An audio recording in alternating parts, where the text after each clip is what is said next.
Welcome to a very special episode of Tapped In. We are the weekly show exploring embodiment, creativity, and life after unraveling. This week we have Willa Ace, the creator behind Highly Human with a Divine Booty Hole. And before we get into all that, we are going to let Miss Midori ring us into this beautiful portal we create every Wednesday, normally at 1:11 Pacific, 4:11 Eastern. You are now tapped into a special episode. Take it away. You are now tapped into the soft power frequency.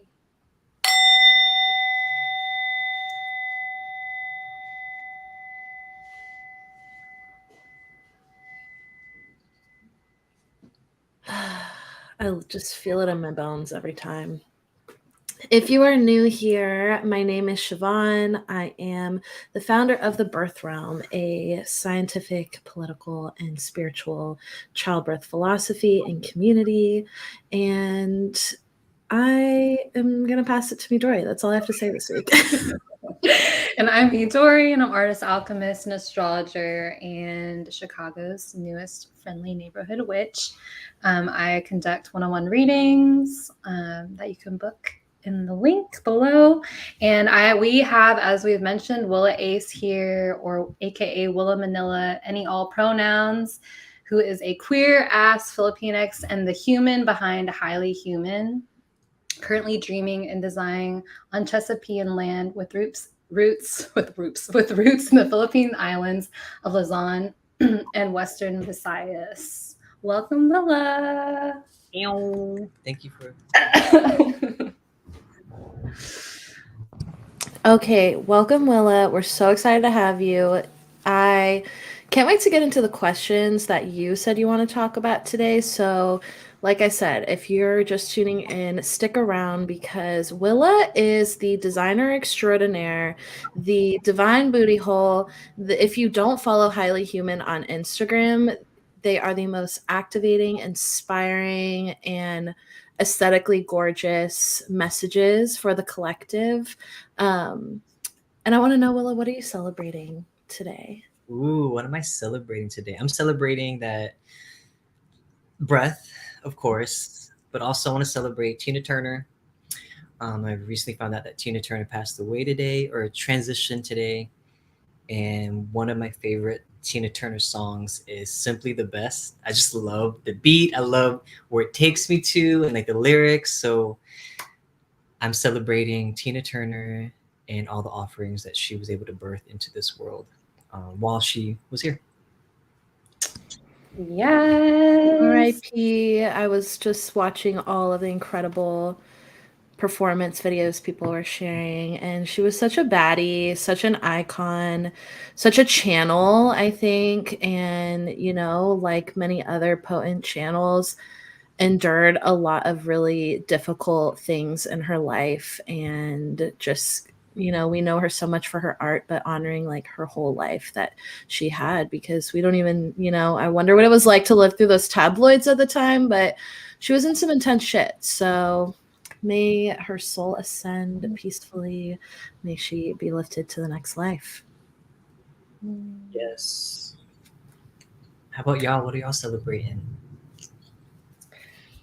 I am celebrating. I feel like I've been more visible on social media and in general, like out in the world, in-person events, virtually, sharing more unapologetically on Instagram.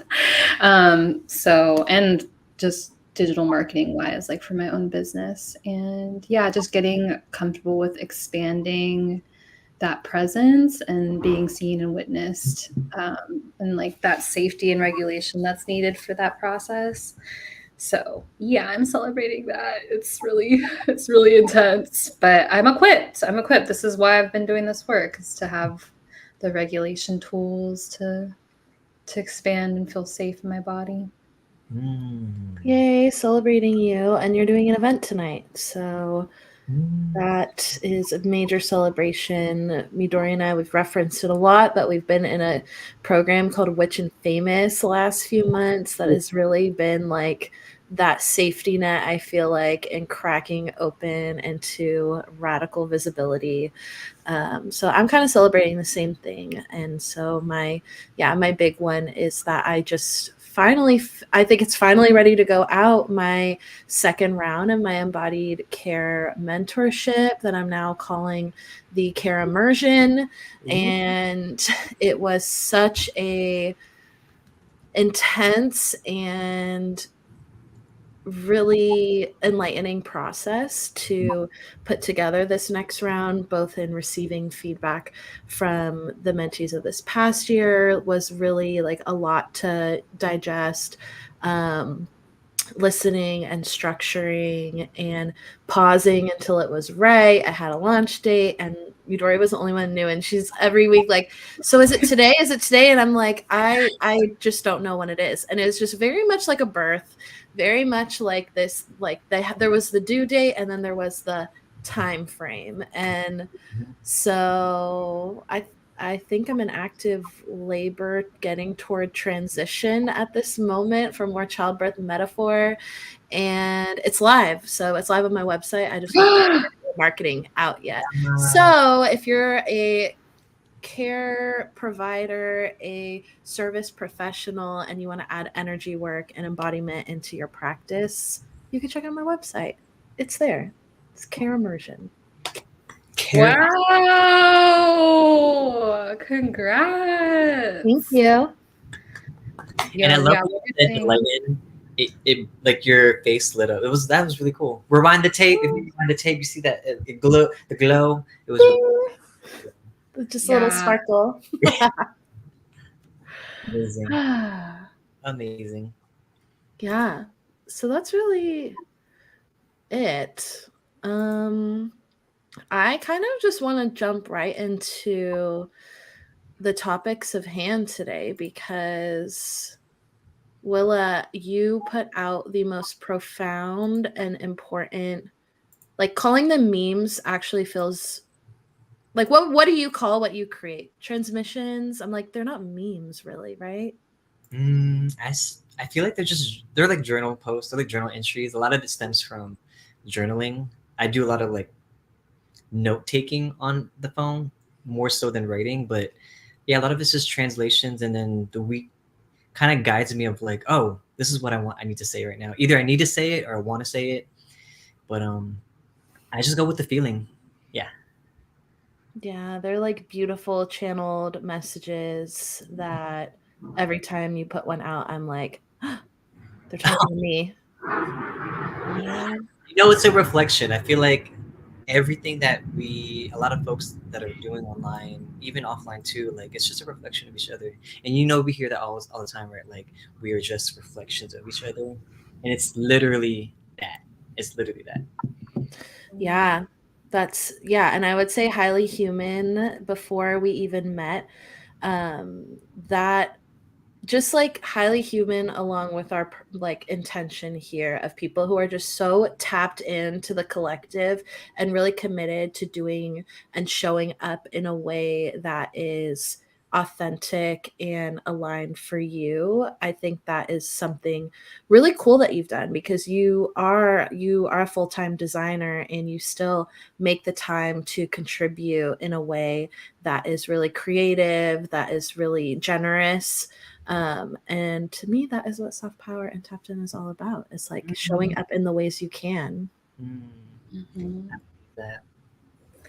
Yeah, Willa, how has that been about balancing since you have such kind of like an intense full-time 9 to 5 and balancing your creative practice with what you create and share online? Like, how do you balance those two things? Because I'm always like amazed by how thorough you are in everything you put out and how just like highly curated everything is. So I'm just so curious about your process and how you think about it. I would say because having a 9 to 5 was more recent. Like it'll be my 1 year at this company that I'm at next month. So when I first started Highly Human, that's when I was not working at all. Like this is when I just came back from the Philippines, and then into 2019, and then 2020, of course, the pandemic, and a lot of things shifted for a lot of people. I mean, pretty much everyone. And what really kept me grounded during that time was being able to like finally feel like I found a pathway to translate everything that I've learned into this medium. Like I always loved design, like going to graphic. I did graphic design in college, and before that was architecture, but I could not do the math. Okay, but doing graphic design really helped me. Like it really helped me understand that now, like going through the pandemic and going through what I did in the Philippines, prepared me to really channel it through my love of design. So before, as before, like you would go to these jobs and you're just designing for other people, and it's very like sterile. It's very like this is this is what you have to design within, like all the constraints are there, so it's very uncreative. Even though it's creative to work within those constraints, it's not really expressing you as the creative or as the artist, right? You're still helping achieve someone else's vision, but being able to understand how I can translate all these messages and connections that felt random a long time ago but all make sense now, and into this in this medium, like it just makes sense. It feels like wow, a lot of affirmation, and then having it being received the way it was or is in online just makes you realize, yeah, this is the energy that I need to pour into right now. Like, and making that time is very important because it's like a form of therapy for me. Like, it's not just the likes or the whatever. Like, I love the engagement. Like, I care more about if people are engaging with it, like comments or sending me DMs or like that kind of thing really matters a lot to me because it's like you're letting me know that this is how it made you feel, you know? Like I feel like a lot of the times we become so numb to just scroll and hit like without even reading the caption, without even paying attention. We just like so gravitate towards whatever looks cool. But I really appreciate when people take the time to actually read and receive the message if they can receive it. Or if they didn't like it, that's awesome too. It's fine. Like it's not gonna be for everybody. But I really appreciate it when people really just engage with it and feel the same things that I felt, or even something different, and they can teach me. It becomes like a generative process when you put something out and someone else can receive it or interpret a different way, and then it goes on and inspires, the whole wheel. So to answer your question, I went on a tangent. To answer your question about the 9 to 5, now that I'm working, I still prioritize this. Like to me, this is my full-time job, highly human, and just creating in general, like being able to express your thoughts and consciousness is my full time. It is my what I want to do, and the 9 to 5 is supporting me in doing that. The 9 to 5 is allowing me to, you know, have the resources right now so I can pay down my debt and all this other stuff that is tied to this made up reality. Okay, all these constructs, made up shit. But having that focus and knowing that there's a higher calling for me keeps me grounded and keeps me motivated, because it's really easy to give up. Like it's really easy to just become numb. So yeah. Yeah, it's like your job's an investor in highly human. I'm investing in my joy. I'm investing in my release, my therapy, all of these things. Like I'm pouring it back into that too, which is community. At the end of the day, it's connection. It's this right here, It's this right here. Well, with all of that, like I want to hear you dive more into that concept of the timing and the patience with it cuz you're so grounded. What I love about what you said is that you're so grounded in the bigger vision that there is no rush, and I think that's something I've healed through earlier in my I won't say politicization because I've always been very politicized, but like in my like step up when just the awareness of what's going on. And we've talked a lot about this, like just what the F is going on in this country right now with the laws. And I went through this as a birth worker last year when Roe v. Wade came, and there was like this panic, and so much of it is manufactured, so much of it is real, of course, because again, it's like this nervous system, like excitement and activation. I think actually Dr. Kiki said that the other day, like activism is activation of the nervous system. It's reliant on you getting activated and roped in, and there is like an intentional need to pause, to slow it down. So can you share more about your journey with that? Have you always been that way? I know I wasn't, so I'm curious. When I think back about it, it started when I in college. Like in growing up here in Chesapeake Land, Virginia Beach, 757, there was like a big Filipino community. But we weren't very active. Like there was people doing things here and there with different schools, like groups, but it wasn't like what we saw in California or even New York, where there was a lot of or school organizations in high school really active, and they had like all these other things. There was an organization down out here called Fonz in Salem High School. Shout out to them, and they were the ones who were really active in Virginia Beach. But I wasn't a part. I didn't go to that school, so I was very just in my area. But when I went to college and I joined the Filipino Student Association FASA, that's when I really got involved into like what it means to be Filipino American in the United States, and like all those experiences that happened to me that I went through growing up here started to make sense. Like I literally didn't know what ESL was until college. Can y'all believe that? I never knew what that. I was born here. I got put in ESL, and I thought it was a cool class because it was all like the BIPOC people of color and this You're like, this is lit. You had a class, and we were like in the library hanging out and stuff like that and learning whatever. But I never knew what that. They put me there because I couldn't say a certain word, and so learning that and learning about like the Filipino veterans and how they were like not even. They were, what is it called?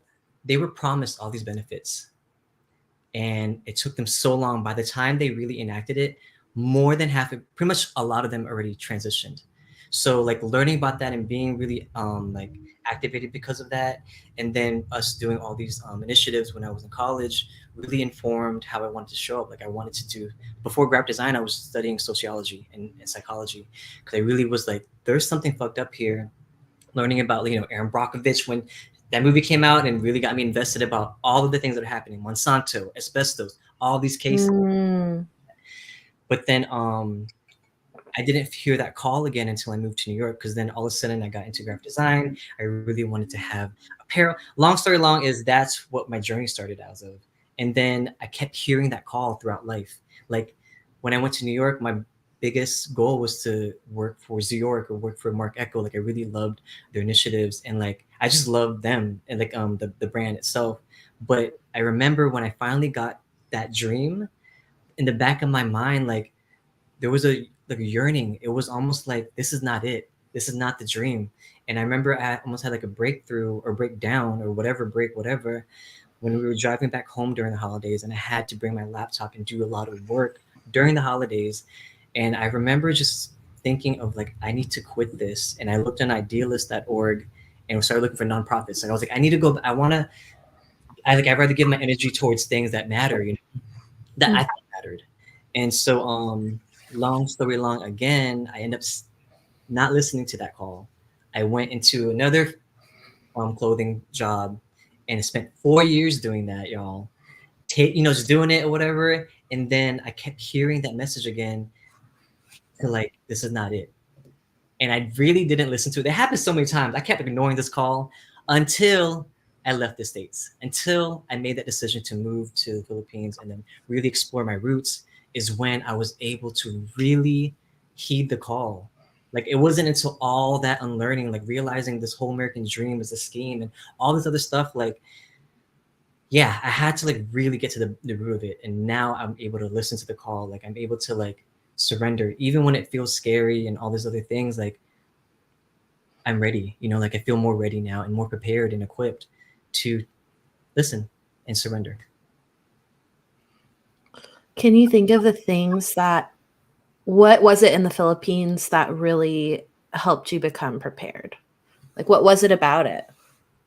I had the biggest ego death there. I've had many ego deaths, like Saturn Return when I was in New York. There was a lot of things happened, right? But the one that I attribute to the person I am today is having that big ass ego death in the Philippines. Because it's literally, I went there and it was just me. And I remember the laptop that I had just bought crashed and I didn't know what to do. I didn't realize how much I tied myself and identity to this motherfucking machine right here. Like when it went kaput, I didn't know who the fuck I was. I didn't know what to do. I was so worried about everything under the sun. And then the more unraveling I was able to do, and the more of like remembering and reading my journal, I wrote this entry on my flight there, or on the flight there. And it was 3 E's. It was like embrace, experience, and explore. And I was like, I remember those 3 words. And then when I was in that top of the mall, it was outside of the mall. I was drinking my juice. Everybody was doing their thing, and I'm just freaking out in my head, like literally sitting there, freaking out. And I was like, oh yeah, those 3 words. And that's what I held on to allow me to progress. Like to explore and then just embrace it. Like I had to just do those 3 words: embrace, explore, and experience that time. Mm. But it was not easy. Okay, all this sounds like it was easy, but this shit was hard. No, it does not sound easy. Okay. It was hard, y'all. Yeah. It's a work in progress. Like I'm still going through stuff, like I think that's the journey. So yeah. That's what this show is about. It's like, I think we all have had those moments where we're like, everything that I thought that I was is dissolved. Mm-hmm. Everything that I thought mattered is dissolved. Ooh, I love that sound that just happened. It was my alarm. Oh. Yeah. And everything you're saying, I'm like, that is actually what I'm noticing most about this moment, this like current place we're in, is seeing a lot of people that I know in that same, it's the loop. It's like, it's literally that cycle and loop, and it confronts you. And then you're like, this is familiar. Let's go for another ride. And it's like, and I'm thinking that's like a roller coaster right now. Like, at what point are you like, okay, I'm fucking sick and dizzy and like I need to hop off this? Because like taking those jobs, I have quite a few friends in that situation right now. Like, how do I reconsent to this terror on my body, or is it time to step out? And obviously there's a layer of like ability and privilege to do that, but I think that's just so relatable. Like I look back to at my journal from my early 20s, and a lot of it was around travel too. There was this one summer that I was like, I want to go to Europe, and I found some website that, you trade work for whatever. And I went and I was a nanny in Italy. Wow. And I remember like writing all these things that like, there are even messages, even like the book All About Love by Bell Hooks. I first read that when I was 20, and I look back and I'm like, what did this even mean at that time to me? Because nothing, like very little was integrated. Some of it was like little piece, but we're really only read. My point is like, our timing, like we can't rush it. Like giving that message to people, like you said on your Instagram, like maybe they can't even receive it. And like I experience this with my family a lot. Like and my spouse, like thinking that saying that like was my driving force behind all this like knowledge around psychology and emotional intelligence and all this stuff. And it was finally that realization was like, wow, I could learn everything under the sun, but if people aren't ready, if that timing isn't right, there's no way they can receive it. Yeah, 100%. 100%. I can't believe that you were that's amazing that you were a nanny in Italy. It sounds so much cooler than it was. I lasted for 10 days. Hey, that's a great experience. That's cool. Midori, do you have any phrases like what was it again? Willa, the 3 E's is embrace, experience, and explore. Embrace, experience, explore. Do you have any phrases like that like pop into your head when you're going through hard stuff? Or like, no, not yet. I probably should, because I think it would help me from spiraling, but it's more somatic for me. Like I'll get up and shake or scream, but no real like mantras. Do you have any? Well, yeah, I'm thinking about how when I was younger, this too shall pass was like always in and like when I was in moments like that would come to my head, and it would be like good moments and bad moments. Honestly, some of those moments were me just really fucked up on drugs and like not feeling well and being like, this too shall pass. I will be sober again. No, that's so relatable. Snap out of the spins. Like, but it's like one of those engraved phrases that like pops up in my head. And then the other one was kind of this concept that was like, make a choice and embrace everything that comes with it. And like that has gotten me through a lot of hard times where, for example, when I moved to Florida to be with my spouse, like it was such a risk. Like I had no job, like all this stuff, but I just kept reminding myself, like, make a choice and you have to embrace all that comes with it, like the good, the bad, so that every time I was depressed and missing my family or whatever, I would remember like I consented to this whole picture of this decision. So just like little, I don't know, is it a mantra? Things that That's pop up. such a satirizing phrase to say that. I think the one that I feel like is relevant is everything's an experiment is what I've been saying lately, which is similar to what you're saying. Like make a choice, it's never going to be quote unquote be the right one. It's going to be a choice that you chose, and then you got to just run with it. Run with it. You're going to learn anyways. Yeah. And you can choose again. You can always choose again. You can always change your mind. And I'm glad that you're out of Florida. We live many lifetimes, you know. Yeah. I was telling Midori yesterday about this friend that I met, a birth worker friend who we ended up chatting, and she starts sharing about her early 20s, and she's in her 40s now. And I was just so mind blown because she blew every box that I had like mentally kind of placed her in, like not even consciously. I was like, wow, we really get to live so many lifetimes. Yeah. Yeah. Yeah, Willa, I was looking through your Instagram, your personal Instagram, scrolling back many, many years, and I was like, just so, your energy was so different. You still had that very like Venusian, Libra, cutie vibe, but you're just such a different, I've seen solid different iterations of you.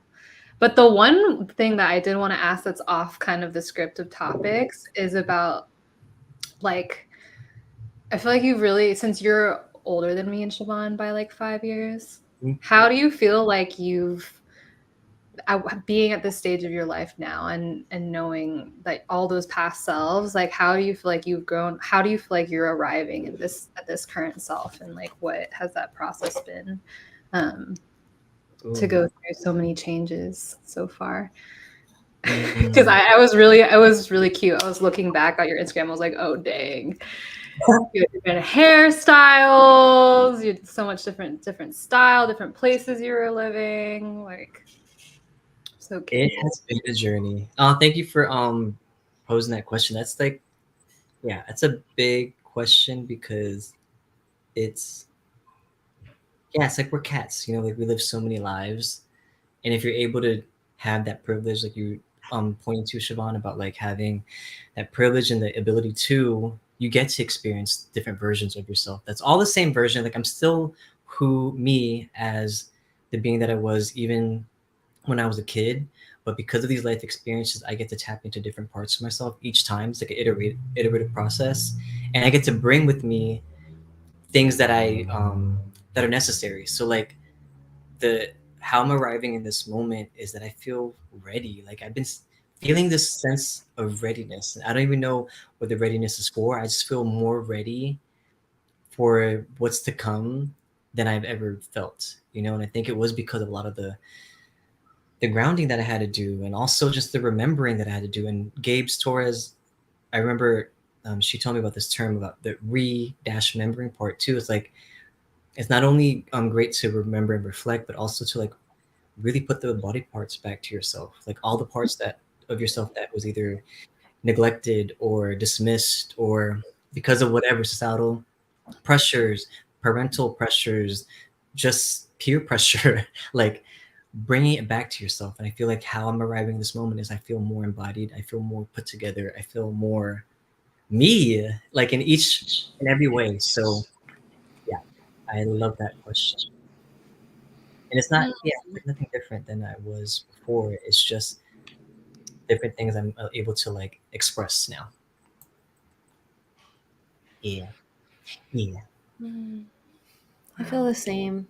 Hearing you say that, I'm like, yeah, I feel like I'm more like myself. I think that's why I think the last 3 episodes we've been talking about inner children, because I think they're just having a fucking ball lately. Like they really are. Like our inner teens especially has been the topic that's like, dang, like I've been struggling through that grief of people who have known me for so long telling me how much I've changed and not wanting to be part of my world anymore for who I am now. And I'm realizing like, well, I actually haven't. I am so me. Like, this is the me that I always was inside, minus the like repression. This is the me with a balanced nervous system. Like, oh, I need to bring a picture real quick. please, please, please. Wow, Siobhan, you pulled back the layers of the onion, and there was just you inside, sitting in the middle of the little lotus flower. The juicy center. I was looking at old pictures the other day, and I was like, okay. And I see this as a thing where the top line says, "When did you know that you were gay or queer?" Yes, that was going to be my next question. This is what I knew. Willa! Are you literally going like this? I was like, for all those who are listening to the audio replay, it's a full-size photo of Willa in a yellow shirt. How old were you? I think this was like 2nd grade, so I was probably like 6 or 7. Yeah, with your hands up in a very queer presenting manner, with a cute little haircut. You have a great tan. Look like you've been outside in the Virginia Beach weather. Yeah. Can we talk about that? What are the early moments of knowing you were queer, everyone? At everyone. Ooh, that's a good question. Ooh, I want to hear from you first. I think it was the fact that I've always been obsessed with like changing my look. Like always style, just wanting to play with different types of like and more androgynous looks, like wanting to wear like baggier stuff or wanting to wear like just change it up, look really different. So yeah, that was what was like some examples of that. I mean, yeah, I remember like before people were getting piercings, I wanted like the hoop nose ring. But I like, wanted it to be like really prominent or like just do stuff with my hair. Like I had like an asymmetrical haircut, dyed pink. Like I've always wanted to stand out. Yeah. We need the pictures of that. I've always wanted to stand out. What about you, Siobhan? Well, mine was really tied in with, I was thinking about this the other day, and in the wave of inner teen healing, where I was like, honestly, one of the earliest signs I was queer was probably just the fact that cool guys, like popular guys, couldn't stand me. And like they were always dating their best friends. And I was always like the person that was, because I was so inherently like not with the fucking cis hetero dating bullshit in high school. And I remember it wasn't obvious that was just, it wasn't like me competing for these friends. It was just me being, and this is right in line with like the witch archetype, that was like me just being an outsider on that, me being looking at these guys and being like, why is this the hottest guy in school? Like being so like repelled. And literally now I look back, I'm like, oh, because I was queer as fuck and I didn't care about what, like I could not even register what was appealing about who everybody had crushes on. And I remember that like I was not the like a giggly cute girl that would come drink and hang out with them like a lot of my friends were. I was just like too real to, and if anything, probably ended up being friends with more guys. And now I look back, I'm like, yeah, that was a sign. Oh, I see that. I see that as a sitcom too. Like it's like one of those characters in those like Netflix series. I was totally that little like archetypal rebellious bestie of like, I was definitely a side character. Not gonna lie. Like all my best friends were like the pretty popular girls, and I was just like the little rebellious side character that was like, let's smoke weed, let's like fuck these losers. Like, why is this 20 now when I look back, I'm like, why is this 20 something year old like trying to date you? We're 17. Like, Yeah, definitely. you just knew something was off in that culture. Yeah, you were the main character of that movie. Okay, like we're gonna rewrite the script. The story is rewritten, but in that era, I would have been the side character in the teen movie. You're the main character of an indie film. Yeah, you're That's right. the thing. Commercial, public, or whatever, commercial, like mainstream media, no. But like the cool shit that we would watch now. Like 13. 13 was my fucking jam. That shit was Did you ever watch wild. that movie, Willa?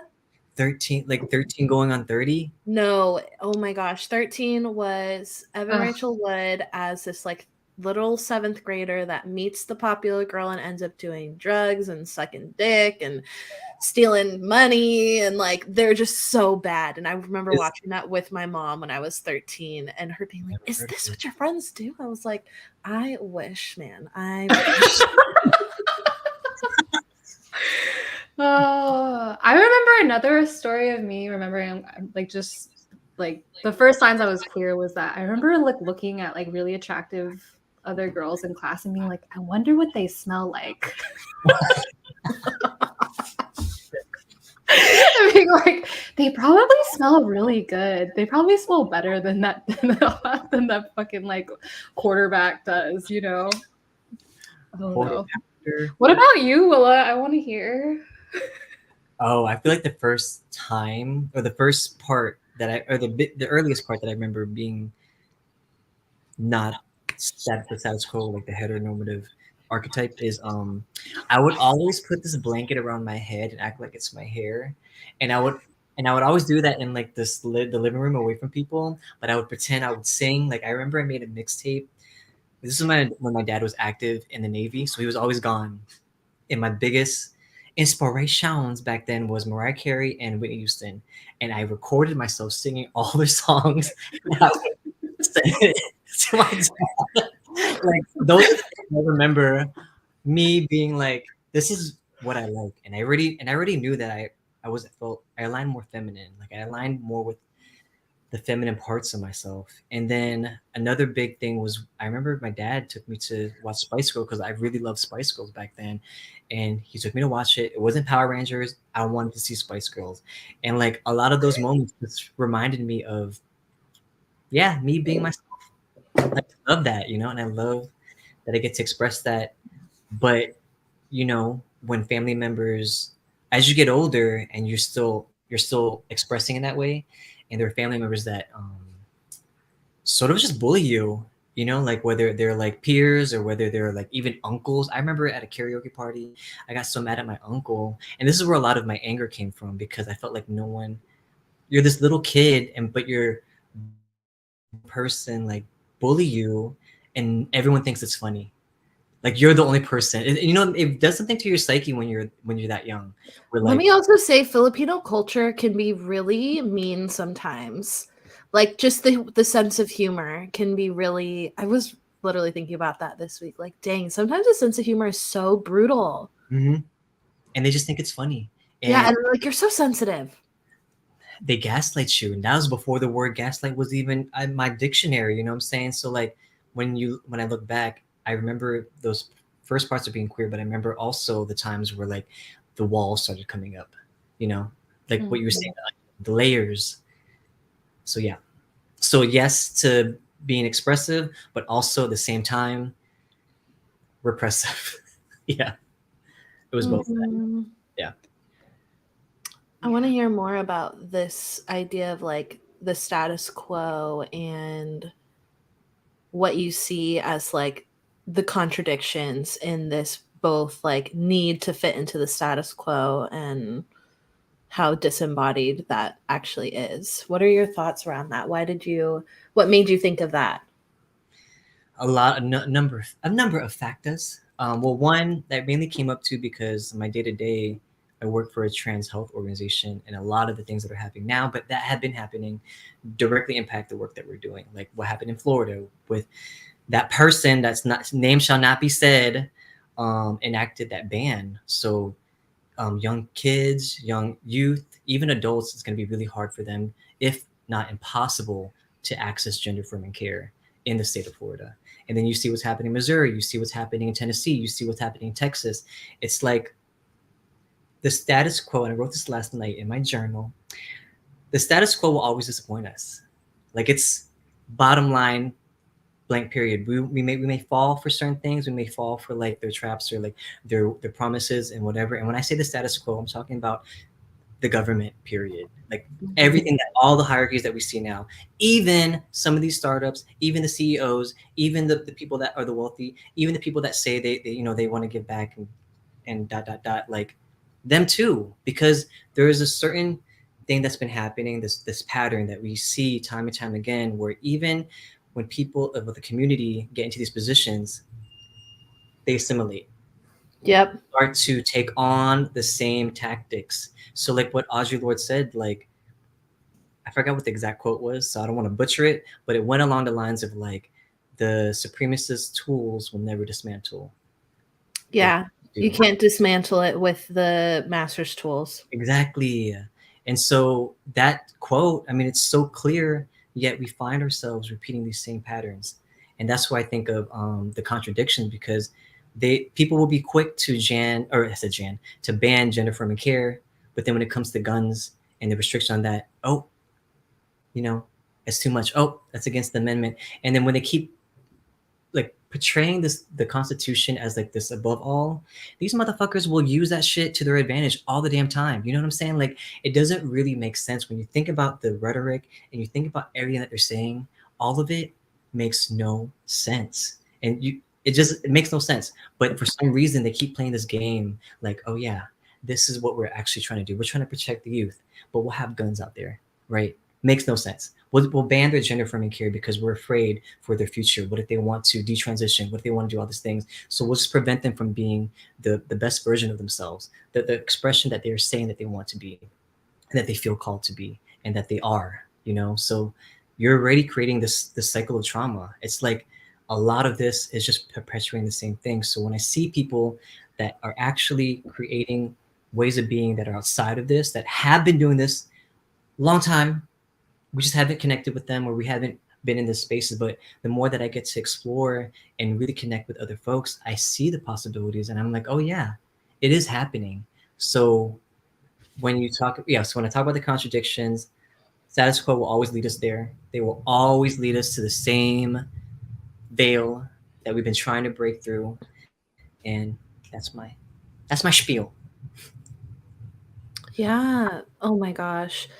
Everything you're saying, I'm just thinking about the root of it. And so much of political discourse is intended to keep us on the surface of identity and all these different separate causes when we know the fucking root is capitalism. Like, why can they not allow trans people to exist?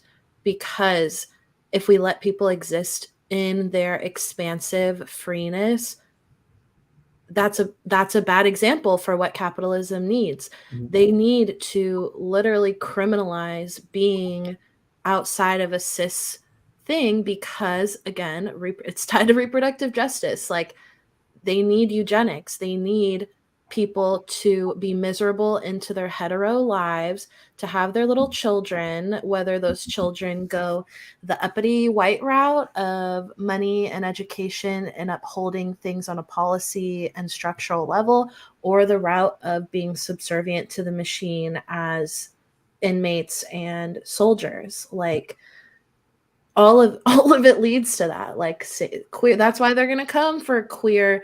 Like, they said that is in their plan. Like, when Roe v. Wade fell last year, the receipts are there that the second that was passed, they have been organizing like fuck for decades to reverse it. And I think that's one thing that the conservative fascist side has, is they're organized. And I think that is something that I look at a lot, that I'm like, wow, like, they are very well organized in these things. And how can they're very good at, like you said, plucking people off who are on the trajectory. And I think maybe Midori can have like the astrological insight, but I really think the era is here where everything is now exposed, of just how disingenuous it all is, of how phony they all are. That's like, you can't hide anymore. We could see, and I think I'm starting to see more people, even like the liberal Democrat loyalists, wake up and start to see like, oh, they're really not going to save us. And it's like, yeah, it's by design, babe. Like, they never were. And I don't know what else to tell you. Is that the hard part. Yeah. I think that is what Pluto and Aquarius is going to do, is the fact that there's just so much, people are turning to alternative news outlets to like TikTok, like, you know, Reddit or any of these other websites that aren't like the national news, that is going to, I mean, unless you're turning a blind eye to it, it's like I think if you turn on CNN or any of these like news networks, you're like, this is off. And like, I think even like my But tons parents, of people are still diehard. yeah, but I hope that like that is either they're just going to continue, because it's literally just a reel psychologically programming them. So they're just like, okay, turn it on. I'm just going to like process it in and not look outside anywhere else. And that is probably going to be the case with like a lot of boomers. But then there's our generation who are like really breaking out of that like Democrat like box and really like doing their own research, which I think that is a plus side. But I think we're gonna have to see where it goes, because so much is in flux. Also with the economy, like our connection with materiality and with our money and how everything's kind of inflation, it's really, we just have to see what happens. And I think that's why we have to continually like have discussions amongst ourselves about and have these conversations, because that's the only way we're going to enact any change right now. I agree. I feel like, and the more that we keep turning into folks to lead us places, we're going to continue to be in the same cycles. Like, I really believe that it starts with your internal work. Like, we all have to be doing that. Like, in whichever way you feel called to, like going to TikTok, going to the other mediums to find other information, that's great, but also have discernment, like have discernment. Yeah. And like to your point, Siobhan, sorry, about what was it? About the conservatives being organized. I honestly feel like they're just manipulative. They know how to manipulate. And it's very in that same vein. But to them, I really believe that they think that they're doing people a service. Like they've gotten to a point where like they really believe that it's almost like a cult. When you think of cults, where totally is nothing wrong. They're like, I'm for the people, I'm for this, you're wrong, and this is what the the Bible says, or this is what the whatever book says, this whatever the construct says. Like, what's unfortunate though is that they are able to do this in the expense of so many people. Like, we all need healing. Everybody on this earth needs some type of healing, some type of therapy, some type of healing from the world that we live in, the society that we live in. And so when I think of that, it's just really unfortunate, and it's the injustice there is that they are doing it at the expense of marginalized communities, systemically marginalized communities that were designed that way. All of this was by design. You hear that a lot from advocates and folks that are in that space. So I don't know. I really believe that if we are able to tap into that higher vibration of like who we really are and how do we show up in this world, it really starts with just our consciousness. Like, we can't do performative stuff. Like, it become performative when we were just like, oh, this is a new tag word. Let me learn into that. I'm seeing the word soft power a lot now. Like when y'all had it a long time ago, but now I'm seeing it a lot in different posts. They're like, oh yeah, my superpower is my softness. I'm like, yes, but it's going to be the same. It becomes more marketable. It sounds like the marketing cycle where last year it was talking about intergenerational trauma. The year before that was talking about abolition frameworks, trauma informed. So like, I feel like we're getting all these buzzwords, but the practice is actually practicing it. Like, and I think me and Midori were talking about that before, where like, how do you take all these concepts that you may understand and you may learn them and retain them in your head, but if it stays there, it doesn't do anyone a service. It's actually doing a disservice by you just keeping it there. You can have all the knowledge in the world, but how are you practicing that?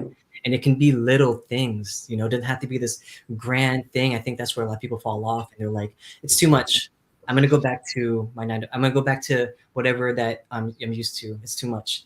I'm like, it's always going to be too much, but is that worth your human expression? Is that worth your time here? Like, what really, I feel like the biggest question is like, how do you want to experience this life, y'all? Like, we have the ability to really ask yourself that question, and then where do you want to go from there? Like, you know what I'm saying? And then we just do a part. Just do your part. You don't have to do everyone's part. We're not saving each other. That's not part of it. By us showing up for ourselves, we are actually showing up for others, and then we can like save each other in that way. But we're not here to just be a savior. I can't go to another country and like fucking adopt a kid, and then all of a sudden, like, who's in the backyard right now? Like, who needs help right here? You know what I'm saying? It's the weirdest thing. This mentality of like, I'm gonna show up for my community by going somewhere else and help. I'm gonna fundraise to go to a place and help them build houses, and I'm 17 years old. Like, send them the fucking money, Sally. Like, And the school, think about money though, the school loan, like all of this, we could all literally, like people can have food to eat, all this stuff. And the money, the whole debt ceiling thing is like a show, you know, like they're like my dad's in the military. So or he's retired, if they don't reach an agreement, it really impacts folks that have retired, right? Like all of that. mm-hmm. It's just the same situation. It's another leverage of like, they see this as like this showbiz headline thing where they want you to get involved. They're like, okay, and vote for us. We're going to help, move this over the line. It's the same shit. The fear mongering, always the fear mongering. They'll tap into those biased parts of ourselves that are ingrained in us. And it, just like what they did in the war on drugs, just like what they're doing now with the gender affirming care and the anti-trans bans. It's the same tactics, because from us not doing the healing inside of us and unlearning that shit, they can always tap into that shit. They can always tap into your biases. Ooh, that part. That's how I see them being manipulated. Become ungovernable. Spiritual warfare. It literally, we are Mm-hmm. very steeped in spiritual warfare, and like everything you were saying about conservatives and how they genuinely believe they're doing a good thing. It is true. Like, these are people that I think are also traumatized and they're abusers. And I literally would compare them to like narcissistic abuse, in that these are the traits from an abolition standpoint. We don't need to, like, maybe it's not destroy them, but we need to remove them from positions of power. But they're never going to do it, because they are also traumatized people. They are also so disconnected from things that they're never going to give it up. They're reliant on it. They're dependent on it.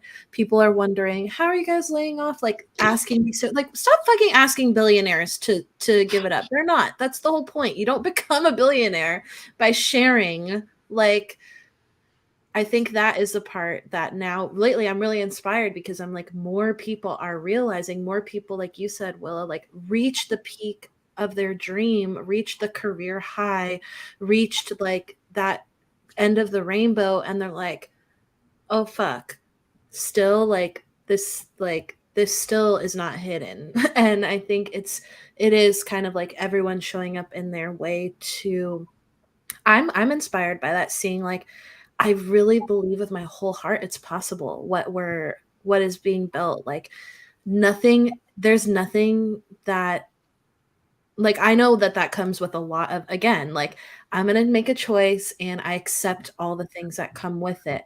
We have to accept that there's potential of violence, that that we have funded the police. We funded our own eventual imprisonment to a point that we're going to have to really get fucking real about how we're going to keep each other safe. And it's not going to be cute. Like, that is the thing. Like, and I think that, like you said, it's just an attack on the body, and it's a trauma response to freeze. Like, we're frozen, or we're like activated. I got to do something. Let me like give, $500 to this organization that now you just, paid for a vacation home for a fucking nonprofit CEO. But, like, I have opinions. Yeah. I think it really is like and that is, I think, what soft power is doing, is like, we are all, like, everyone in our network, and especially you, Willa, like, holding this vision, holding this like vibration of what's possible, and refusing to let down on it. And I think that's such a valuable role that we really need, and that I really appreciate having in you, because I need that. I think we see in each other, and we get to keep that fire going within each other, because it is really hard. It's like you said, it's going to be challenging. It's going to be all of these things, all the unknown. We don't know what's going to happen. But as long as we have that vision and we can hold to that and share resources, I feel like we can at least chip away at some things, you know, Mm-hmm. little by little. In which in Famous we've been working through like archetypal psychology, and your total like innocent archetype, I think, or I think Yes. highly human is totally the innocent archetype of, and this is how Captolia, our coach, puts it, is like holding the vision for what's possible. Someone has to be up there saying like, this is gonna be worth it, y'all. Like this is I totally see you You like totally on the top are. with your little flag, like, come on, like Come on over. total soul cycle, soul cycle. And not that I ever took a soul cycle class. Oh my God. But you know how they're Highly just like gassing it motivational. up, like, we got this. It's at the top of that, I don't know, mountain. Oh, I thought you meant like like our soul was cycling. That too.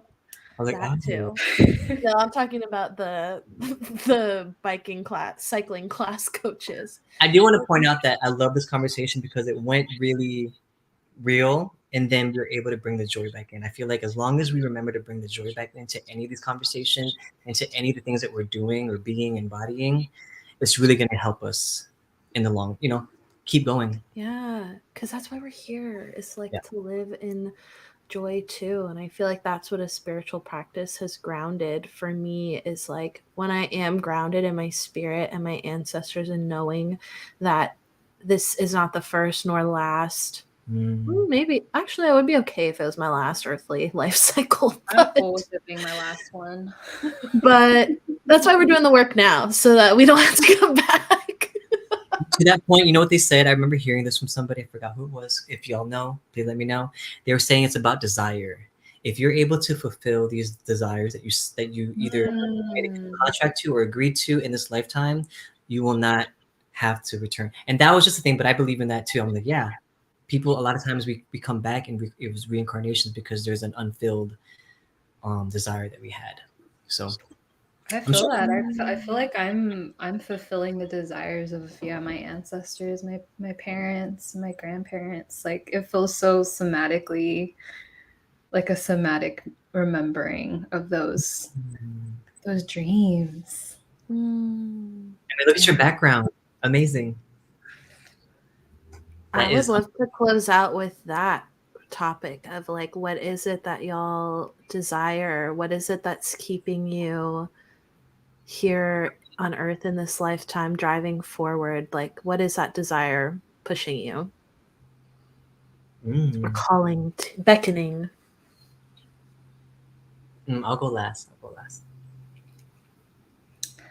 I feel like mine is about exploring and just being really open to exploring the world, relationships, love, different types of expression and career and my art practice, and being seen in the process and showing up, because I think that's like been the thing that my ancestors haven't done. Like my grandmother is like such a spiritually powerful person, but I think like there's so much I feel unfulfilled in her lifetime. Like she didn't get to, she has a story of coming across a opera singer coach, this opera singer, celebrity opera singer coach that invited her over to her house, and she had like all on her living room wall, like lined all these photos of different opera singers that she had coached, that like these world famous opera singers. And my grandma, like, she was like, the person was like, that could be you. I'm going to coach you for free because I think you have potential, because she heard her singing in church. Wow. And so my grandma took like, I think like 2 lessons with her, but then had to leave Canada because my grandfather had another job in the US. And so she just had to give up that dream to move. So I feel like there's this something around not letting even like monogamous partnership, like keep me from exploring what I want to explore creatively in this lifetime too. Oh, that's beautiful. Does that mean you're gonna be an opera singer? I'm like, let's hear it. There is going to be a soft power choir one day. I know that is definitely in our future, conducted by Dr. Kiki. Oh, I love that. I want to hear that. Kiki will be on in 2 weeks and share more of her desires, I'm sure, but I know that's in there. Mm. I think my desire in this lifetime feels a lot around being in trusting, loving relationships. Mm. I always reference my eighth house, but I really believe, like, contrasting to Midori, who I think comes from a lineage of a lot of like long-standing partnerships, like monogamous partnerships. I don't have that in my lineage. There's a rumor curse that my aunt talks about, that no one in our, like, that the women in our line are cursed to be alone because everybody's husband has died or left them or been, all these things. And so there is a desire, I think, for safe and loving partnership that I know I have lifetimes of sisterhood and siblinghood and kapwa, and I know that for sure, and that has always been very natural to me. And I think that that is my desire, is to go deeper and to provide safety, and also to heal. I think another desire of mine is healing parent-child dynamics, and to have really radically queer and caring relationship with my child or children, maybe one day. um yeah. And I'm so I think to lead with more embodiment and integrity. That is another one, because I know that ancestrally, of like the careers of my family, more embodied leadership. I mean, what you said too, like I remember when I met you, it wasn't until we went to the bonfire that I was like, oh, I see it. Lola. That's why I kept calling you Lola. Have that grandma matriarch energy. Like I saw it and I felt it. Yeah, I want to be a good matriarch. That Mm. actually is really it. I think that that is something that was once in my family, but that was taken. My dad was adopted. His mom couldn't keep him. My Lola was a sex worker that was not married to my grandfather, and there's just so much secrecy. And I think that's really it, is like to not live in secrecy. Mm. That's a big one. And when you said it was a curse, I was like, is it a curse? That really though? Is it really a curse? No, but that's what they'll say. That's my auntie will always say, it's the curse. And that's another construct we're gonna deconstruct, right? Like you can be Superstition. alone, but you're still always with community and familia. I guess my desire would be to be the fullest expression of not only my queerness, my trans, my non-binariness, but also just my humanness. Like, what am I calling in to really be the most expressed version that I can be in this lifetime? And that is my deepest desire, honestly. Like to show up as that, to really embody that, and to have fun and enjoy in being that expression. So I want to continue to unfold in that because it's a calling. I felt it, and I think that's why I've been feeling like I'm just ready. I'm ready to like really tap into that next iteration. You're doing it. What does the next iteration look like for you? What do you think? You can make a prediction if you don't actually know. What do you think that you can share? There's a handful, but the top two is I want to like Midori even called this out too. Like I see myself traveling and going on tour to create these ceremonial sound sessions around with community from different parts of the world as my expression, as that fullest version of myself. And I also see myself being in swap meets. I fell in love with a swap meet in Hawaii, Aloha City. And the moment that we stepped foot in there, I just knew that I see myself being there too. That's how I can be grounded in community, by giving back in that way, but also being a part of that shared economy, the true shared economy, where you're bartering. Ooh, I wonder if that's on your human design too. Yeah, I was Midori about to say told me environment. Midori told me about an environment placement in the human design charts. It tells you what you're like at home at, and mine was it market? I think mine was that, because I feel Market. similarly. I'm like, I love swap meets in that sense, when you're sitting there and everyone comes by, and then you're like, all right, you watch it, and then you go look around and catch up with people. Like I could live in a market every day. Just reading while everybody like so buzzes cute. around you and like drawing. I love this for us. Yes, yes, and more yes. Yes.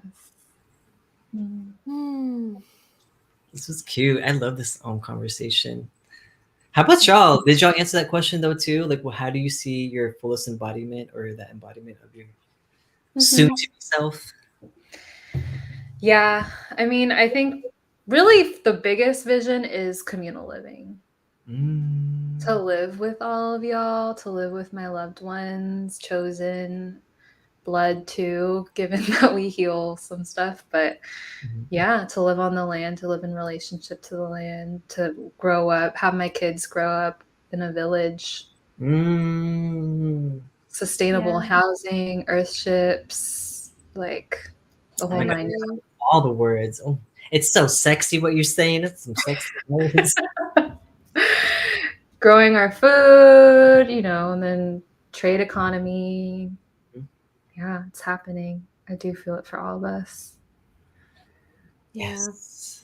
Yeah. For me, I think similarly, it is homemaking in a radical and expansive way, and being a caregiver to leaders. I think I've seen that as my highest like calling, is really I always see myself as like the spiritual advisor archetype to leaders, and helping people just stay on track and stay with integrity.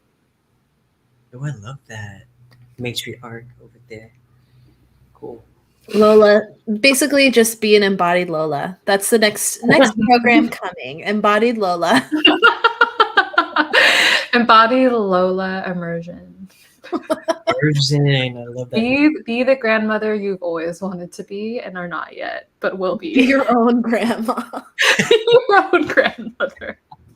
I actually love that. We might need to do.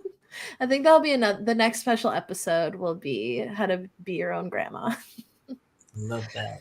Willa, thank you for joining us today. I know that you'll be back to continue the conversation, and I can't wait to see these next iterations. And I know you have surprises in there too, that I could just feel there's something in there. But thanks for being here with us. I love you. I love y'all. Thank you both so much. Thank you both so much. Thank you all. And check out Willa's links, Instagram, website. Check out their work. Design work is amazing. And yeah, we'll see y'all next time. We'll be back here Wednesday, 1:11 p.m. Pacific. Thank y'all for tuning in. Next week we have the fairy goddess Flo. Love. Yes. The week after that, Dr. Kiki. So we are Soft Power, and we're here every Wednesday having these conversations with our friends and comrades who embody these values and who just bring so much love to our lives. So peace out. Soft Power out.